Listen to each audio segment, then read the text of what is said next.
वर्षगांठ और शपथ ग्रहण समारोह का आयोजन। आज हम लोगों का 16 वर्ष पूरा हुआ है, जिस खुशी में आज विकासखंड महाराजगंज में 16वें वर्षगांठ पर विकासखंड के सफाई कर्मचारियों को उनका खुशियाँ मनाई। और जो हमारे संगठन का 2 वर्ष का चुनाव होता है, हमारा चुनाव हो चुका था, आज उनको जिला संगठन द्वारा शपथ ग्रहण भी कराया। आपके कार्यक्रम के दौरान चर्चा हुई कि कुछ गानों द्वारा आप लोगों का शोषण किया जाता है, उस पर आपका संगठन किस प्रकार कार्य करेगा और समस्याओं को सफाई कर्मियों को दिला पाएगा? संगठन की अगर कोई समस्या आती है किसी सफाई कर्मचारी की, प्रधान द्वारा शोषण किया जाता है, और तो लगभग हमारे सम्मानित प्रधान लोग सफाई कर्मचारियों को शोषण नहीं करते हैं। अगर कुछ लोग ऐसे तत्व हैं जो सफाई कर्मियों को शोषण करते हैं, तो संगठन वहां पहुंचकर सफाई कर्मचारी और प्रधान के बीच का जो दूरी रहती है उसका विस्तार कर दिया जाता है। अभी कुछ दिन पूर्व आपके सफाई कर्मी आयोग के उपाध्यक्ष आए थे जिले में, क्या आप लोगों के द्वारा जिला संगठन के पदाधिकारी उनसे मिलकर के अपनी समस्याओं को अवगत कराया? उनके द्वारा क्या आप लोगों को आश्वासन दिया गया? उनको उनकी समस्या अपनी दूर कराई गई कि हम सफाई कर्मचारी हैं, 16 साल हम लोगों की नौकरी हो चुकी है। जिस तरह से किसी भी विभाग में अगर 10 साल सेवा हो जाती है तो उनका प्रमोशन भी होता है, अगर पढ़े लिखे भी है, इंटर है, उनका भी प्रमोशन होता है। तो हमारे विभाग में अभी प्रमोशन की कोई सुविधा नहीं है। हम अपने संगठन के माध्यम से जो आयोग से लोग आते हैं, हम अपने पंचायती राज मंत्री से समय समय पर ज्ञापन देते हैं, प्रदेश अध्यक्ष भी देता है कि सफाई कर्मचारियों का भी प्रमोशन किया जाए। उसके लिए भी हम लोग लड़ाई लड़ते हैं। माननीय पंचायती राज मंत्री जी ने ये आश्वासन दिया है कि सफाई कर्मचारियों की प्रमोशन के लिए कमेटी गठित की है और प्रमोशन जरूर होगा।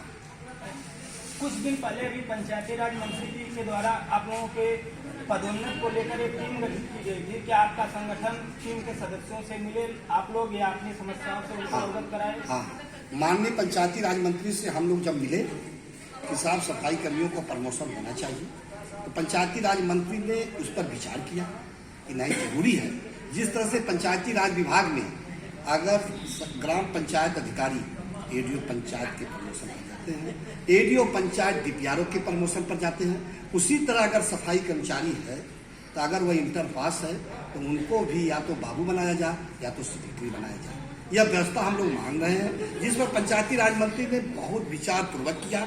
जहां जहां लोग गए सभी लोगों ने यह ज्ञापन दिया, जिसकी अध्यक्षता में पंचायती राज मंत्री ने संगठन को लखनऊ में बैठक बुलाई गई, लोहिया भवन में। निदेशक महोदय जी के सामने कमेटी गठित हुई और 3 महीना के अंदर निस्तार करने के लिए आओ इनका प्रमोशन किया जाए, जिस पर कमेटी गठित हो गई।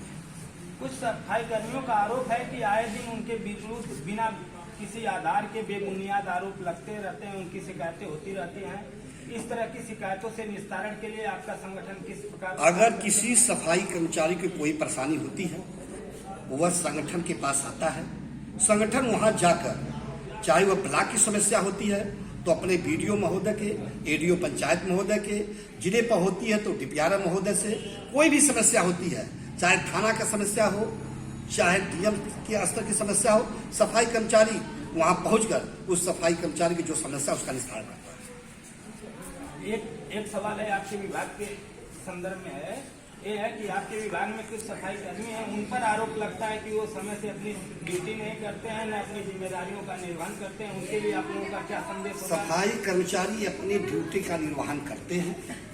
कुछ लोग जो करते हैं उनके लिए क्या कहा जाए, लेकिन सफाई कर्मचारी अपने ड्यूटी का निर्वहन करते हैं। जो उनकी ड्यूटी लगाई जहाँ जाती है वो अपने निष्ठापूर्वक कार्य करते हैं। कहने के लिए तो बहुत कुछ लोग आरोप लगाते हैं, उस आरोप पर मैं नहीं आता हूँ। हमारा सफाई कर्मचारी जहां ड्यूटी लगाई जाती है उच्च अधिकारियों द्वारा उस कार्य को मेहनत और लगन से करता है।